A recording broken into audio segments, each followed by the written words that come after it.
Здраво живо, јас сум Димче и добре дојдовте во уште едно мое видео. Како што гледате во ова видео, седнат сум во вода и тоа не е случајно, затоа што во ова видео ви покажувам едно животно кое што живее во вода, а кое што никој до сега го нема видено, и мислам дека случајно открив нов вид на животно. Да, звучи неверојатно, но при снимање на мое видео случајно снимив и нов вид на животно. Поостанете, гледате го видеото, ќе видите за што се работи. Сега, накратко да ве воведам во приказната, како јас дојдов до тоа да го снимам ова животно. Значи, истражував камени лавови, длабоко во планината, на некоја височина, можеби од 1000 метри, можеби повеќе, не сум сигурен. Значи се работи за многу изолирано место, каде што има остатоци од гробници. И во една од тие гробници, исполнета со вода, јас снимив во водата нешто што изгледаше како риба, како ракче, некоја мешавина од сето тоа. Значи, многу беше неверојатно, јас чисто го снимав така од љубопитство, без при тоа да знам дека можеби снимам нов вид на животно. Па еве, ќе ви го пуштам видеото, па видете и вие сами. Значи, видеото не е со многу убава резолуција, затоа што го снимав на брзинка и не обрати внимание. Меѓутоа, погледнете ги сите овие риболики суштества што пливаат во водата. Голем дел од нив се плави и имаат опашка на змија, а горниот дел им е како со крилја. И тие пливаат многу брзо. И сега јас прво, кога го снимав ово видео и го објавив, луѓето ми кажаа дека тоа е некој вид на самовилско ракче, кое што верували или не го има само на едно место во светот, а тоа се прилепските локви. И најчесто тоа ракче живее во солена вода и во некои изолирани локви. И сега описот на тоа ракче што ми го кажа јас тоа што го снимав, делуваше многу слично и луѓето најчесто тоа го прават, не знаејќи или сакајќи да помогнат или сакајќи да се направат паметни, кажуваат некоја информација дека е 100% точна, а не е така. И јас снимав вчера лајв и во лајвот случајно почнав да зборувам за тие ракчиња што сум ги нашол и ми дојде идеја да истражам малку повеќе, затоа што сумјав дека се работи за нов вид на риба и се решив да истражам малку повеќе. И еве видете што истражив. Прво ги најдов како личат тие ракчиња.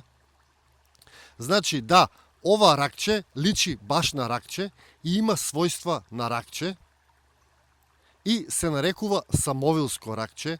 Јас што ги најдов животните личат повеќе на риба и имаат малку подруга форма. Значи, на ова самовилско ракче, кое што е веќе откриено и истражено, како што гледате, нема крилја, има само како остри некои перки со кои што плива, а на овие што јас што ги снимав имаат цели крилја. При тоа ова ракче најчесто живее во солена вода и тоа плива на грб. Значи, пливањето му е многу интересно и многу карактеристично, додека новие животинки што јас ги снимав, еве сега ќе ви пуштам пак, гледате како пливаат, тие пливаат повеќе како риба. И при тоа ова место, кај што јас ги снимав овие животинки, се наоѓа на многу изолирано подречје, односно нема ништо во близина.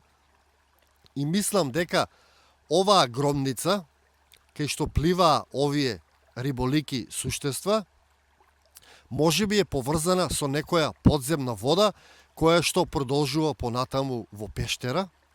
Затоа не сум сигурен, затоа што ми беше страф едноставно да влезам во таа гробница, затоа што беше поплавена. И при тоа, доколку не е поврзана со подземна вода, таа гробница едноставно се полни само кога има големи дождови. И мислам дека тие риболики суштества преживеале многу илјадници години и дека тие положуваат јајца на суво и притоа чекајќи вода, тие се раѓаат и пливаат, оставаат нови јајци и така, мислам дека трае тоа со илјадници години. Значи, пак ќе кажам, се работи за суштество кое можеби е слично со самовилското ракче, меѓутоа е нов вид. Затоа што е слично, меѓутоа не е исто. Што значи дека сепак можеби моето предчувство ми кажало дека сум во право, па така многу интересно ќе биде доколку се работи за нов вид на животно, тогаш јас или ние ќе имаме шанса да му дадеме име на тоа животно. Затоа што тој што ќе го пронајде, тој има право да го именува. Така било од секогаш, па така би ми било многу гордо доколку ова животно би носел некој име кое што ние би му го дале. Сега, ова не е заокружена приказна, јас 100% не тврдам дека се работи за нов вид на животно, иако има големи индиции дека овој тип на животно, дали е ракче, дали е риба, го нема никаде на друго место. По својот изглед, по својата боја, по својот начин на движење и по тоа како преживеало на врв на планина. Значи, сето тоа го прави уникатно и различно од сите други видови слични што ги има ни светот, а ги нема многу. Тоа ракче што го има на Прилепска локва го има само таму во светот. И ова животно што јас го најдов, го има само на тоа место во светот, затоа сум сигурен. Еве, видете уште еднаш ќе ви го пуштам, се работи за неверојатна форма на живот, која што е многу издржлива, која што успеала да обстои во таа камена када со илјадници години. Зарем не е тоа само по себе неверојатно? Зарем не е тоа само по себе атракција? И зарем не побудува тоа интерес само по себе кај биолозите да го истражат како успеало на врв на планина, кај што нема река, кај што нема извор, кај што нема езеро, ова животинче да обстои со илјадници години. Затоа што оваа гробница мислам дека е стара над 2000 години. Можете да го замислите тоа за какво животно се работи, за каква отпорност и за какво чудо на природата.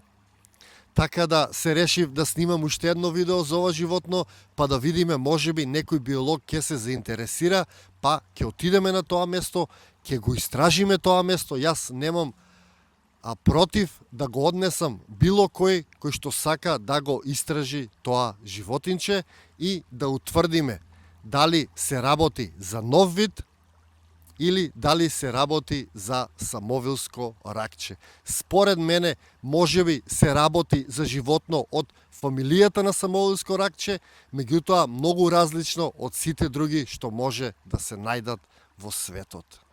Тука би го завршил видеото со тој апел да отидеме да го истражиме поубаво и доколку имаме нешто уникатно, да го поттикнеме тоа. Така да, толку за ова видео, пишете ми вие што мислите, се надевам дека ви беше интересно. Јас, доколку дознаам нови работи, повторно ќе снимам и повторно, така да мислам дека според мене пронајдовме нов вид на животно, кое што ние сите заедно ќе го именуваме. Ете, толку од ова видео. За крај само да ве подсетам да се претплатите, да станете членови, да го поддржите проектот Сонцогор, а јас ќе продолжувам да пронаоѓам и да одам на места каде што никој не бил и никој не ги истражил. Ви благодарам уште еднаш што гледавте, ви го посакувам секое добро на овој свет и се гледаме во некое мое наредно видео.